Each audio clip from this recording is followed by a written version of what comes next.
Are you tired of superficial connections that leave you feeling empty? Do you crave a love that's deeper than a fleeting fling, a love that stands the test of time? If you're yearning for something more meaningful, something real, then you're in the right place. Because in this video, we're ditching the shallow end and diving deep into the ocean of love. We're talking about the kind of love that transforms us, heals us, and makes us feel truly alive. We're talking about the kind of love that's worth fighting for, worth sacrificing for, and worth building a life around. Whether you're single, dating, or in a committed relationship, this video is for you. We're spilling all the secrets on what it takes to cultivate a love that's not just a feeling, but a way of life. We're talking about the nitty-gritty, the messy stuff, and the oh-so-sweet moments that make it all worthwhile. So, buckle up, because we're about to embark on a journey of self-discovery, exploration, and transformation. We're going to dive deep into the ancient wisdom of philosophers, the latest insights from relationship experts, and the real-life experiences of people who have found lasting love. Get ready to discover the secrets of a love that's deeper than the ocean, stronger than steel, and sweeter than honey. This is your chance to transform your love life from a series of disappointments into a masterpiece of connection and joy. So, grab a drink, relax, and let's get started. 1. Clarity. Give love words. Hey, beautiful people. Let's dive into a topic that's close to all our hearts: love. It's a word we throw around like confetti, but what does it really mean? If we're honest, most of us are a bit fuzzy on the details. That's where the magic of defining love comes in. Think of it like this. Love is the GPS for our souls. If we don't have a clear destination in mind, we're just driving around aimlessly, right? The same goes for love. Without a solid definition, we're stumbling around in the dark, bumping into walls and wondering why we're not getting anywhere. So, what is love? It's not just a warm, fuzzy feeling like that first sip of hot cocoa on a snowy day. It's way more than that. Love is a verb, an action word. It's about rolling up our sleeves and doing the work, not just waiting for the feels to hit us. The wise folks, like psychiatrist M. Scott Peck, hit the nail on the head when they said love is the will to extend oneself for the purpose of nurturing one's own or another's spiritual growth. Boom! That's a definition that'll make you want to shout Amen from the rooftops. Love isn't about what we get, it's about what we give. It's about choosing to show up for ourselves and the people we care about, day in and day out. It's about nurturing that little spark of divinity within us and helping others do the same. Now, I know what you're thinking. Are you saying love isn't about feelings? Nope, not at all. Feelings are part of the equation for sure, but they're not the whole story. True love is about choosing to act in a loving way even when the feels aren't there. It's about showing up with a hug and a listening ear, even when you'd rather binge watch Netflix. This whole love is a choice thing might sound like a buzzkill, but trust me, it's actually super empowering. When we realize that love is something we actively create, it opens up a whole new world of possibilities. We're not just passive victims of our emotions, we're the captains of our own love ships. Think about it like this. Have you ever been in a relationship where someone said they loved you, but their actions told a different story? Maybe they were constantly putting you down or neglecting your needs. That's not love, my friends. That's just a hot mess of emotions disguised as love. When we're clear about what love really means, we can start calling out the BS. We can stop settling for crumbs and start demanding the whole damn bakery. We can create relationships that are built on trust, respect, and genuine care. So let's get real about love. Let's stop using the word as a catch-all for every fleeting emotion. Let's start using it as a verb, a powerful force for good in our lives and the world. Let's choose love every single day. If you liked this video or found it useful, don't forget to hit the like button. Share it with your family and friends and write "Keep it up" in the comments below. 2. Justice. Childhood love lessons. All right, love gurus, let's talk about where it all begins. Childhood. Our families, whether they're the Brady Bunch or a bit more dysfunctional, are our first classrooms for love. It's where we learn the ABCs of connection, but sometimes those lessons get a little mixed up. Think back to your childhood. Did you ever get a timeout or a scolding and hear those dreaded words, "I'm doing this because I love you"? Yeah, that's some confusing stuff right there. It's like saying, "I'm giving you broccoli because I love you." It might be good for you, but it doesn't exactly scream love, does it? Here's the deal. Love and punishment are like oil and water. They just don't mix. When kids experience harsh punishment, especially from the people they're supposed to love and trust, it messes with their whole understanding of love. It's like trying to learn a new language with a dictionary full of typos. Philosophers like Immanuel Kant would call this a violation of the categorical imperative. In simple terms, it means treating people, even kids, as ends in themselves, not just means to an end. When we punish kids harshly, we're not respecting their autonomy or their inherent worth. We're just trying to control them, and that ain't love. Now, I'm not saying we should let kids run wild and do whatever they want. Boundaries are important, but there's a difference between setting limits and doling out punishment. Love teaches, it guides, it nurtures. Punishment just creates fear and resentment. Think about it this way. Have you ever been in a relationship where someone tried to control you with guilt or threats? It's not exactly a recipe for romance, is it? The same goes for kids. When we try to control them with punishment, we're not teaching them how to love. We're just teaching them how to fear us. So, what's the alternative? Well, it's called positive discipline. It's about setting clear expectations, communicating effectively, and focusing on solutions instead of punishments. It's about teaching kids to make good choices, not just because they'll get in trouble if they don't, but because it's the right thing to do. This whole positive discipline thing might sound like a bunch of hippy-dippy nonsense, but trust me, it works. When kids feel loved and respected, they're more likely to cooperate and make good choices. They learn to trust their own judgment and develop a strong sense of self-worth. But here's the real kicker. Love without justice is like a cake without flour. It just doesn't hold up. When kids don't experience fairness and equality in their lives, it messes with their ability to love. It's like trying to build a house on quicksand. Think about the civil rights movement or the fight for gender equality. Those movements were all about love, about creating a more just and equitable world. The same goes for our families. When we create a home where everyone feels valued and respected, we're laying the foundation for a loving community. So, let's get real about love and justice. Let's stop confusing punishment with discipline and start focusing on creating a home where love can truly flourish. Our kids deserve it, and so do we. 3. Honesty. Be true to love.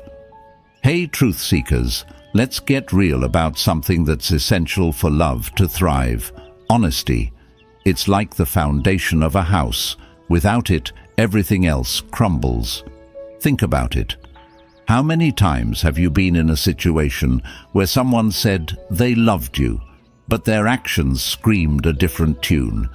Maybe they were always cancelling plans, or maybe they were flirting with other people behind your back. That's not honesty. That's straight-up dishonesty. And it hurts like hell. Being honest with ourselves and others is like shining a light on the dark corners of our souls. It's scary, but it's also incredibly freeing. When we're honest, we can finally start building real, authentic connections with people. We can stop playing games and start living in truth. Now, I know what you're thinking. Isn't it okay to tell a little white lie sometimes? Like if my friend asks me if I like her new haircut, and I think it's a disaster, should I really tell her the truth? That's a good question, and it's where things get a little tricky. There's a difference between being honest and being brutally honest. We don't need to go around hurting people's feelings just for the sake of being truthful, but we also can't go around lying to people and expect them to trust us. It's a balancing act, and it takes practice. The ancient Greek philosopher Aristotle had a concept called the golden mean, which basically means finding the middle ground between two extremes. In this case, the extremes would be lying all the time and being brutally honest all the time. The golden mean would be finding a way to be honest without being hurtful. So, how do we find that middle ground? It starts with being mindful of our words and actions. It's about considering the impact our words will have on the other person. It's about choosing to speak our truth with kindness and compassion. For example, if your friend asks you if you like her new haircut and you think it's not her best look, you could say something like, "I love that you're trying something new. It's a bold look, and I admire your confidence." This way, you're being honest about your feelings without making your friend feel bad. Of course, there are times when we need to be more direct with our honesty. If someone is hurting us or betraying our trust, we need to speak up and let them know how their actions are affecting us. But even in these situations, we can still choose to speak our truth with love and respect. Honesty is not just about what we say, it's also about what we do. Our actions need to be in alignment with our words. If we say we love someone, but we're constantly neglecting their needs or putting them down, that's not honesty. That's just a hot mess of hypocrisy. When we're truly honest with ourselves and others, we create space for real, deep connection. We build trust, we foster intimacy, and we create a foundation for love to thrive. So, let's make a commitment to honesty, not just in our words, but in our actions. Let's be true to ourselves, true to others, and true to love. 4. Commitment. Let love be love in me. All right, love warriors. Let's talk about the backbone of any lasting love, commitment. It's like the glue that holds everything together when the going gets tough. I'm not talking about that "I'll love you forever" kind of commitment that teenagers carve into trees.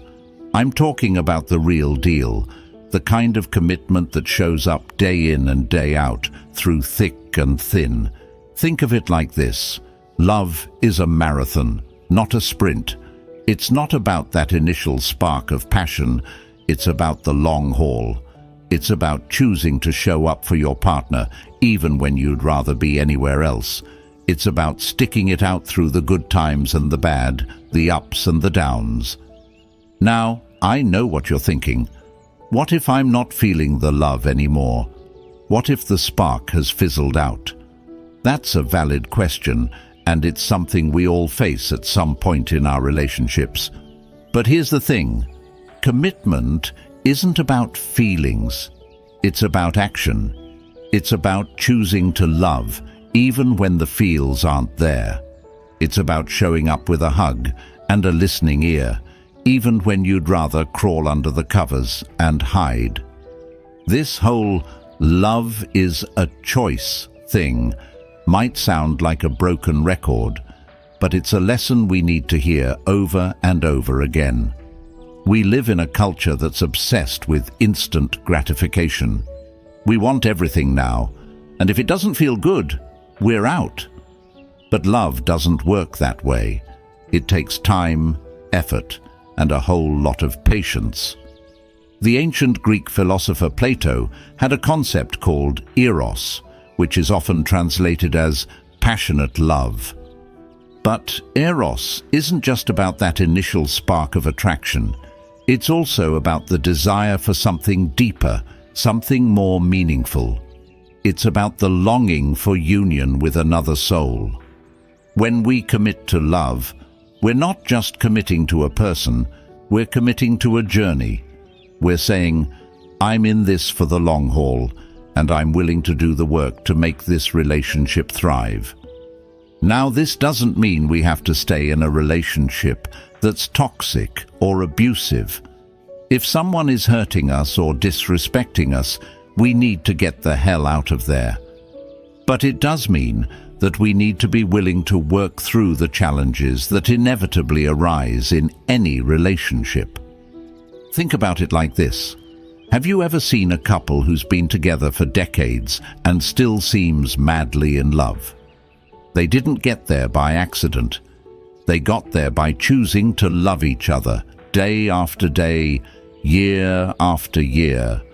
They got there by being committed to their relationship, even when things got tough. So, let's get real about commitment.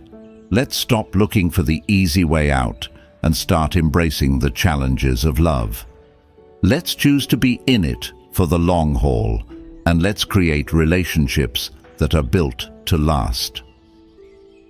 If you liked this video or found it useful, don't forget to hit the like button, share it with your family and friends, and write "Keep it up" in the comments below.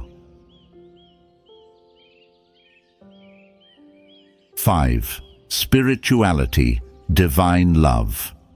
All right, my spiritual warriors, let's elevate this conversation to a higher level and talk about the connection between love and spirituality.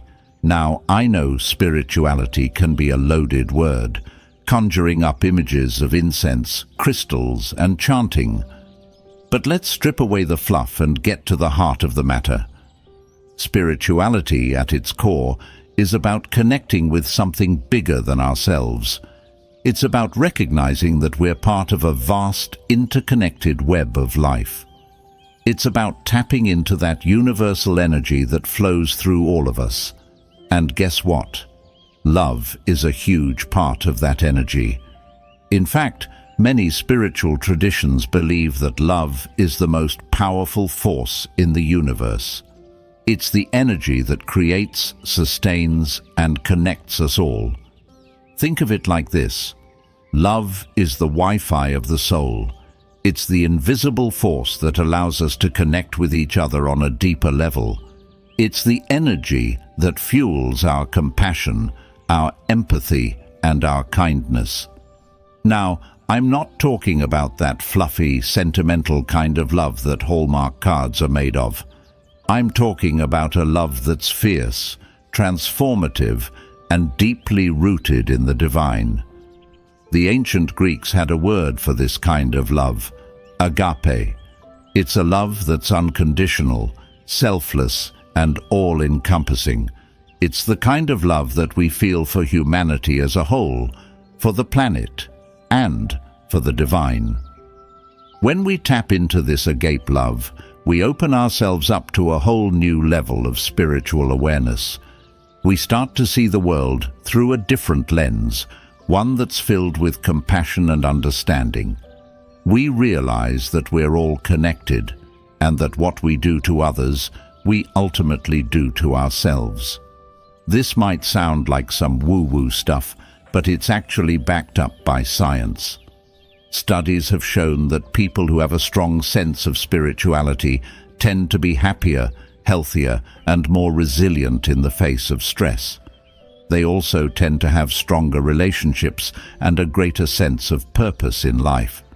So, how do we tap into this divine love? It starts with cultivating a sense of awe and wonder for the world around us.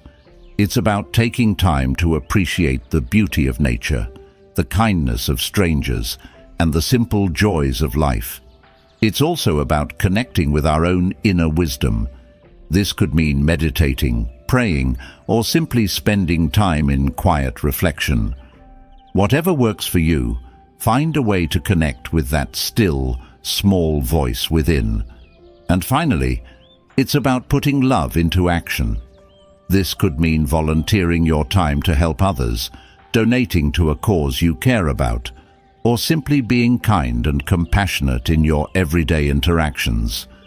When we live our lives with love as our guiding principle, we tap into a power that's greater than ourselves. We become channels for divine love, and we radiate that love out into the world. And that, my friends, is the most powerful magic of all. 6. Values. Living by a love ethic. All right, my fellow philosophers, let's talk about values. You know, those deep-seated beliefs that guide our actions and shape our lives. They're like the compass that points us in the right direction, even when we're lost in the wilderness. Now, when it comes to love, our values are super important. They determine how we treat ourselves and others, how we approach relationships, and how we navigate the ups and downs of life. So, what does it mean to live by a love ethic? It means putting love at the center of everything we do. It means making choices that are based on kindness, compassion, and respect. It means treating ourselves and others with dignity and valuing connection over competition. Think of it like this. Love is the operating system of our souls. When we're running on a love ethic, our whole lives start to function differently. We become more patient, more understanding, and more forgiving.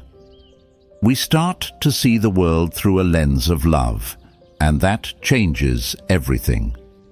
The ancient Greek philosopher Socrates believed that the unexamined life is not worth living. He encouraged his students to question everything, to seek wisdom, and to live in accordance with their highest values.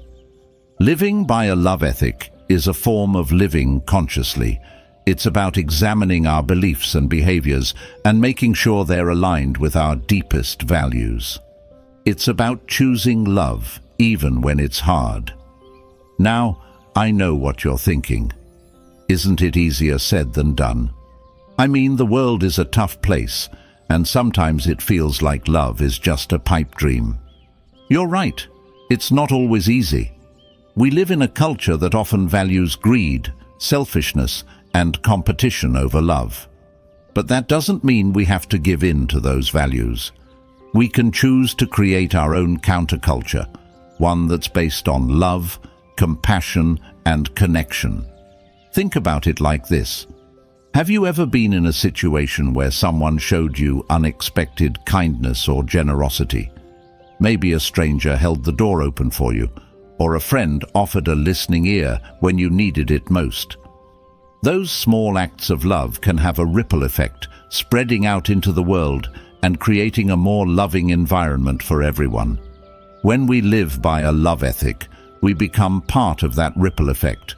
We become agents of change, creating a world that's more just, equitable, and loving. It starts with our own choices, our own actions. So, let's make a commitment to living by a love ethic. Let's choose love over fear, compassion over judgment, and connection over isolation. Let's create a world where love is not just a word, but a way of life. 7. Greed, simply love. All right, my conscious consumers, let's talk about a force that can seriously mess with our love vibes. Greed. It's like a hungry ghost that's never satisfied, always wanting more, more, and it can suck the joy out of our lives faster than you can say Black Friday. Now, I'm not just talking about wanting a bigger house or a fancier car. Greed is about that insatiable hunger for stuff, that belief that having more will make us happier, more fulfilled, and more loved. But here's the thing. Greed is a lie.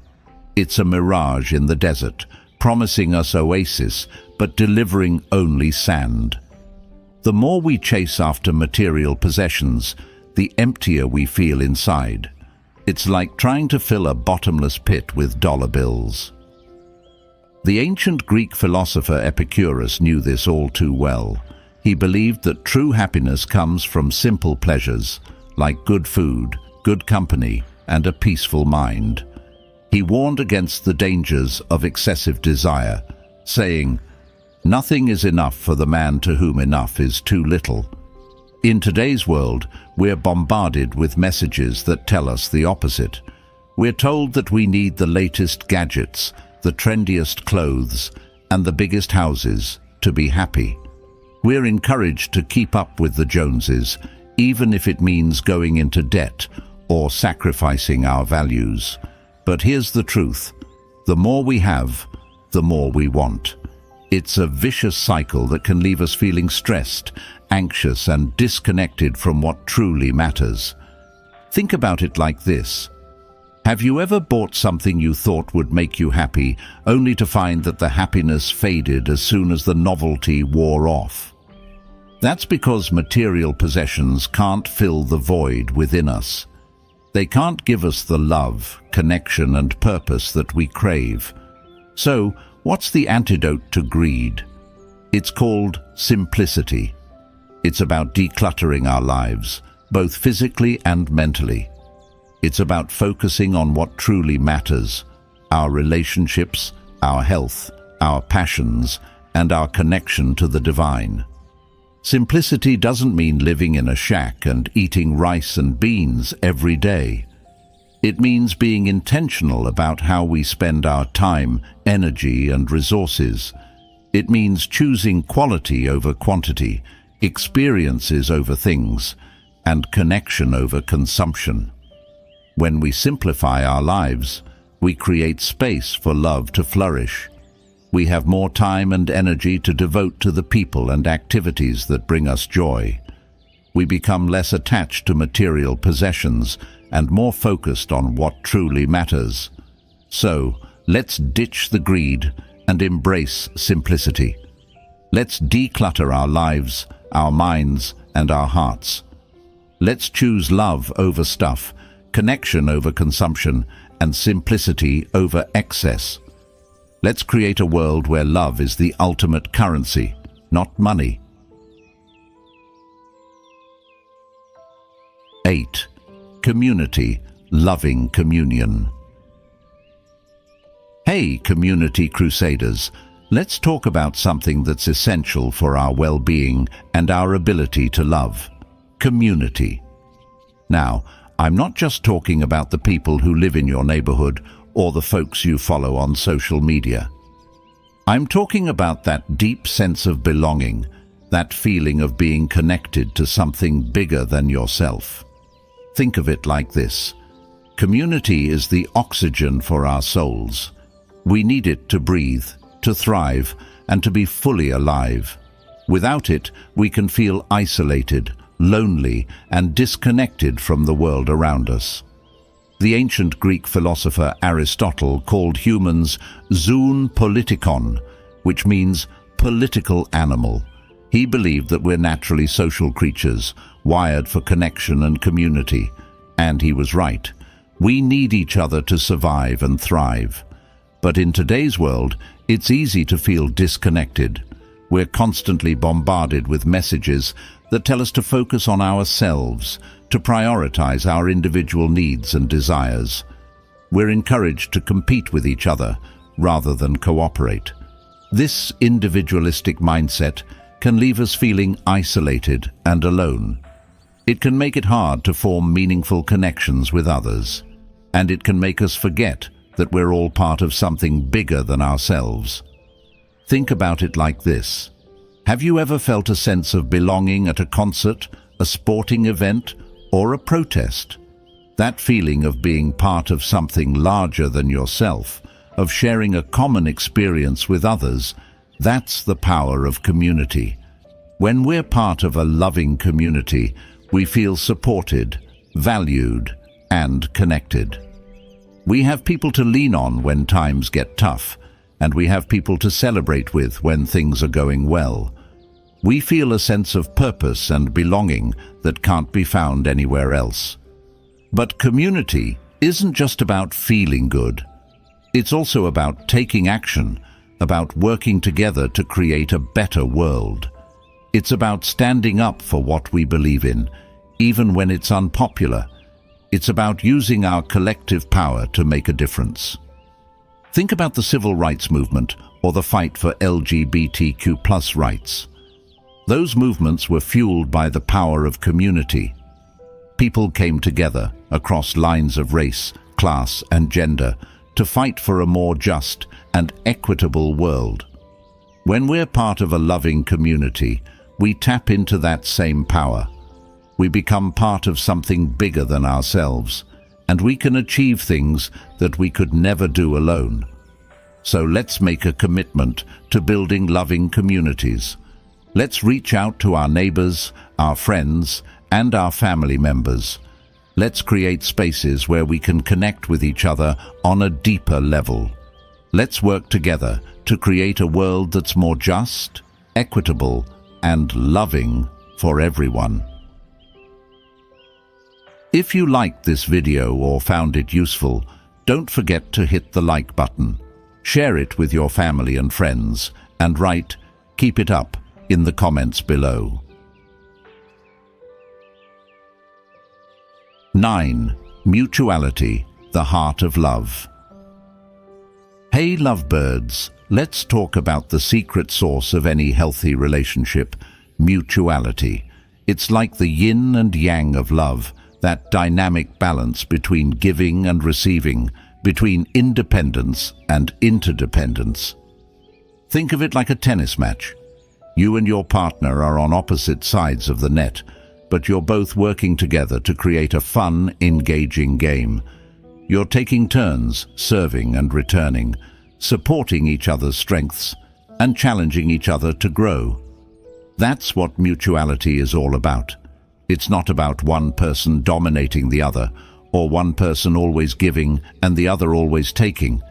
It's about finding that sweet spot where both partners feel seen, heard, and valued. The ancient Greek philosopher Plato talked about the concept of philia, which is often translated as friendship love. But philia is more than just hanging out and having a good time. It's about mutual respect, admiration, and support.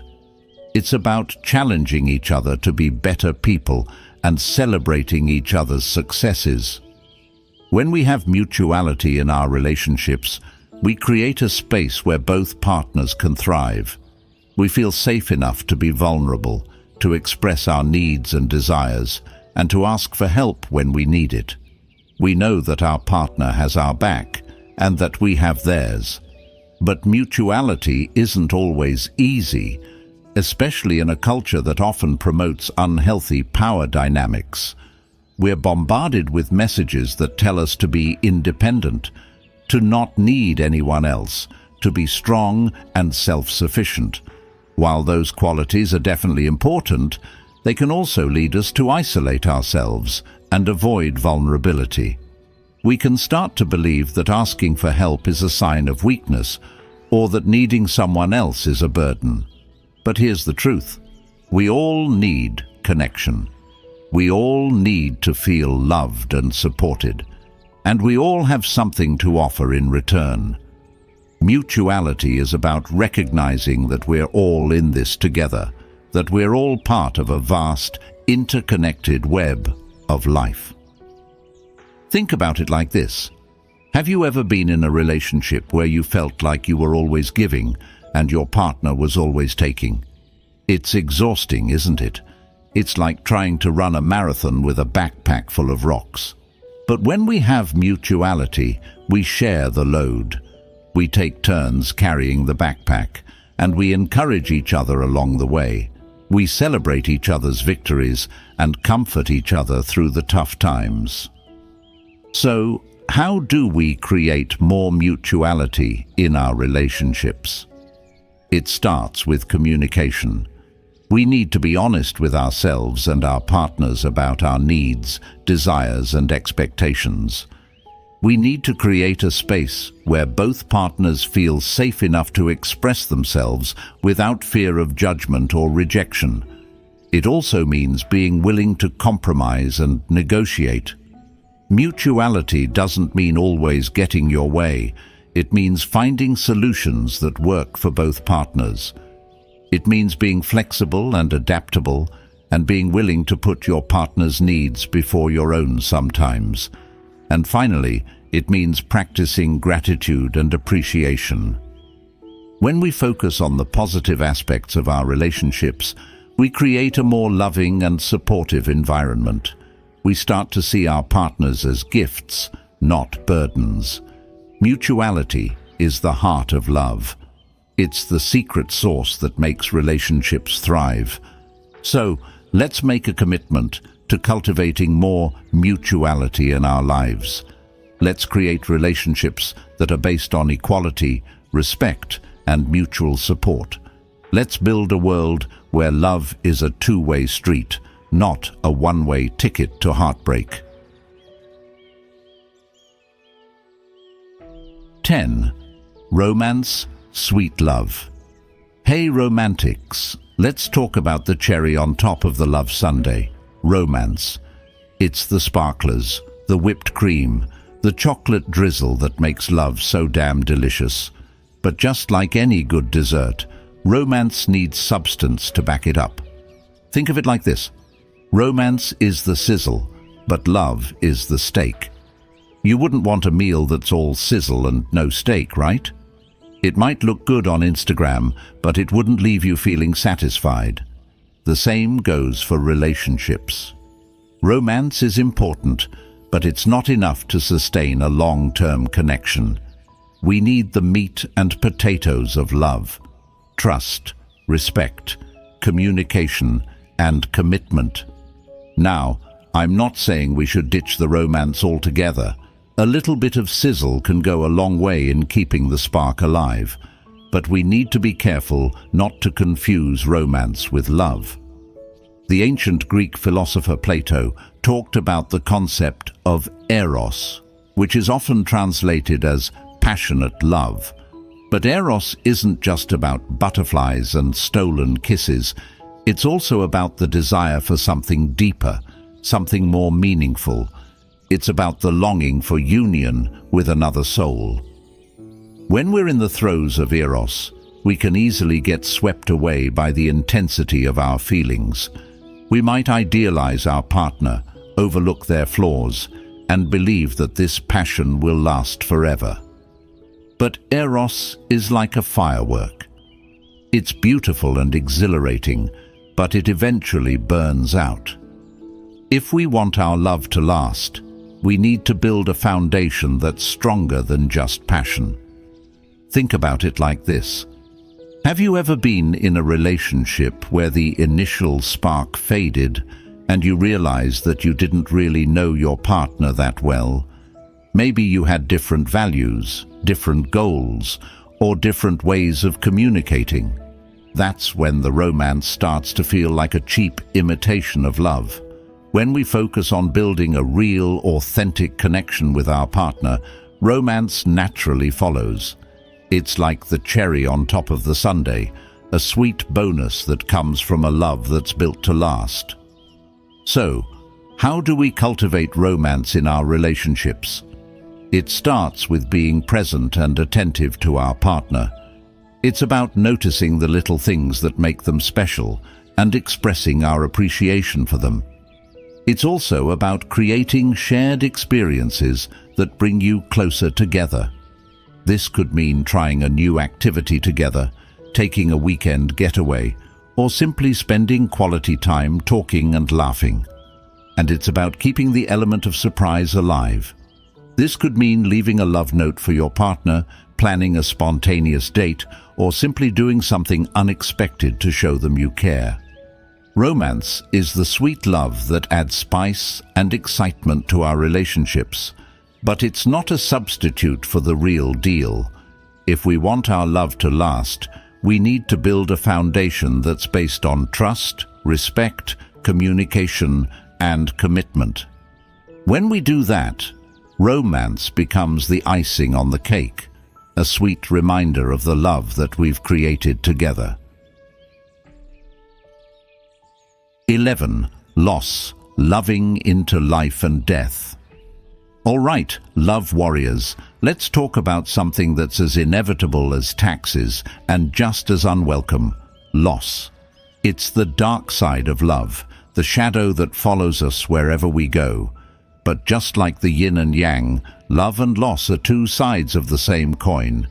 You can't have one without the other. Think of it like this: love is a flame, and loss is the wind that threatens to blow it out. But if that flame is strong enough, it can withstand even the fiercest gusts. In fact, it might even burn brighter because of them. Loss is a part of life, y'all. It's the price we pay for loving deeply. Whether it's the death of a loved one, the end of a relationship, or the loss of a dream, we all experience it at some point. And it hurts like hell. The ancient Greek philosopher Epicurus believed that death is nothing to us, since when we are, death is not, and when death is, we are not. But that doesn't make it any easier to say goodbye to the people we love. When we lose someone we love, it can feel like a part of us has died too. We might feel lost, confused, and overwhelmed by grief. We might even question the point of it all. But here's the thing: love doesn't die with the body. It lives on in our hearts, our memories, and the ways we continue to be shaped by the people we've lost. Think about it like this. Have you ever lost someone you loved, but still felt their presence in your life? Maybe you hear their voice in your head, or you see them in your dreams. Maybe you feel their love guiding and protecting you. That's because love is a force that transcends death. It's a connection that can't be broken, even by the finality of death. Now, I'm not saying we should just brush off our grief and pretend everything's okay. Grief is a natural and necessary part of the healing process. We need to allow ourselves to feel the pain, to cry, to rage, to mourn. But we also need to remember that love is stronger than death. It's the force that can carry us through the darkest of times and help us find meaning in the midst of loss. Think about it like this. Have you ever seen a tree that's been struck by lightning but still manages to grow new leaves and branches? That's the resilience of life, the power of love to overcome even the most devastating of losses. When we love deeply, we open ourselves up to the possibility of great pain, but we also open ourselves up to the possibility of great joy. Love is a gamble, but it's a gamble worth taking. So let's embrace the full spectrum of love, both the light and the dark. Let's allow ourselves to grieve when we lose someone we love, but let's also remember that love lives on. Let's choose to love with our whole hearts, knowing that even in death, love is the ultimate victor. 12. Healing, redemptive love. Hey, love healers, let's talk about the power of love to mend our broken hearts and souls. We've all been through some stuff, right? Heartbreak, disappointment, trauma. It's all part of the human experience. But here's the good news. Love is the ultimate healer. It's like a balm for our wounds, a salve for our souls. Think of it like this. Love is a phoenix rising from the ashes. When we've been hurt or broken, love can help us rebuild ourselves, stronger and more resilient than before. It's the force that can transform our pain into power, our wounds into wisdom. Now, I know what you're thinking. How can love heal something as deep as trauma? That's a fair question, and it's not a simple answer. Healing takes time, effort, and a whole lot of courage. But love is the catalyst that makes it all possible. The ancient Greek philosopher Aristotle believed that the soul is the form of the body. In other words, our emotional and spiritual well-being is intimately connected to our physical health. When we're hurting emotionally, it can manifest in physical symptoms like headaches, stomach aches, and even chronic pain. But love can reverse that process. When we feel loved and supported, our bodies release feel-good chemicals like oxytocin and dopamine. These chemicals not only make us feel happier, they also boost our immune systems and help us heal from physical ailments.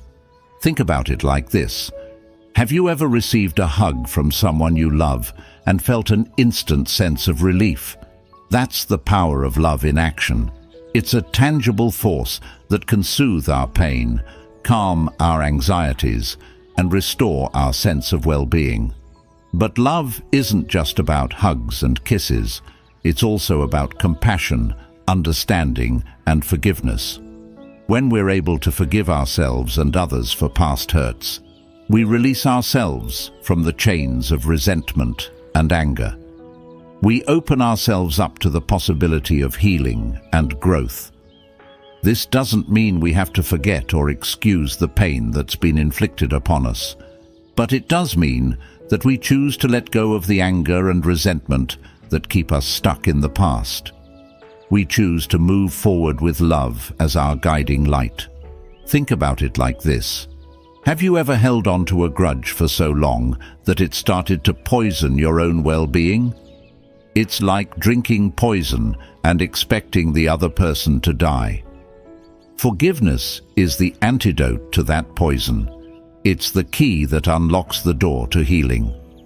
Love is the ultimate redeemer. It has the power to transform our lives, to heal our wounds, and to set us free. But it's not a magic bullet.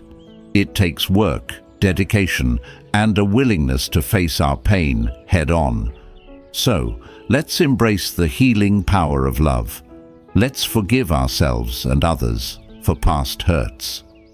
Let's choose to live in the present moment, with love as our guiding principle. Let's create a world where love is not just a word, but a way of life. 13.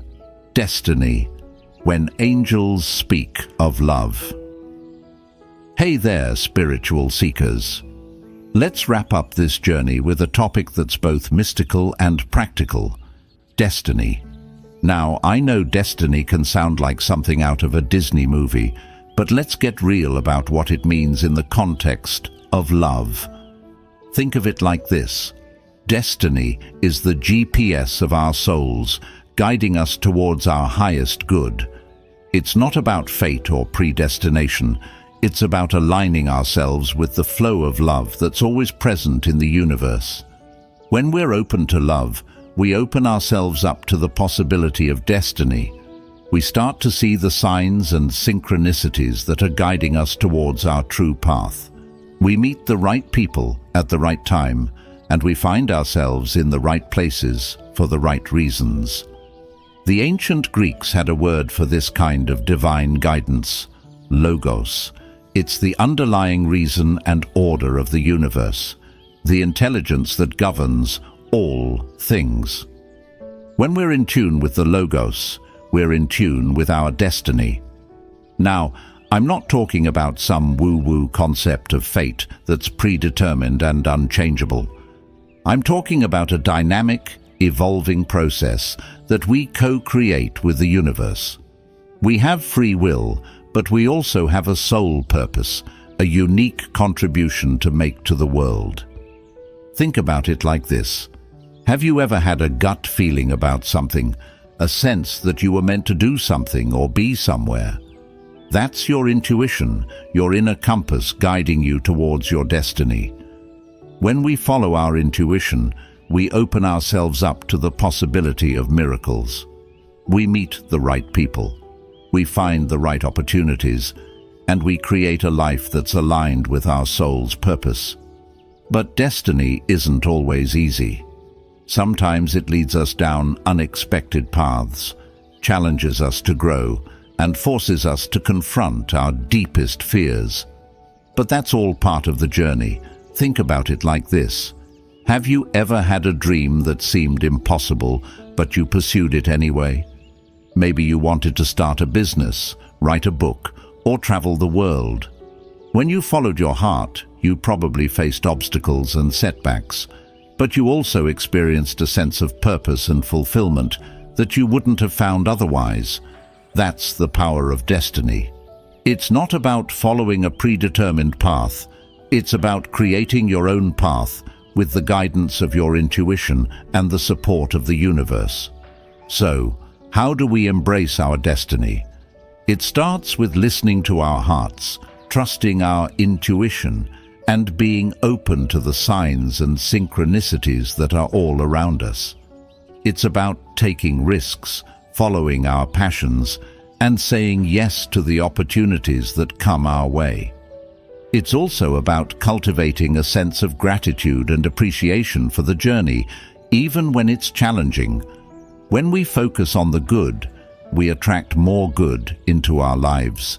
And finally, it's about surrendering to the flow of love that's always present in the universe. When we let go of our fears and doubts, we open ourselves up to the infinite possibilities that await us. Destiny is not a destination, it's a journey. It's a dance between our free will and the divine guidance that's always available to us. When we embrace our destiny, we step into our power and create a life that's filled with love, meaning, and purpose. And there you have it, folks.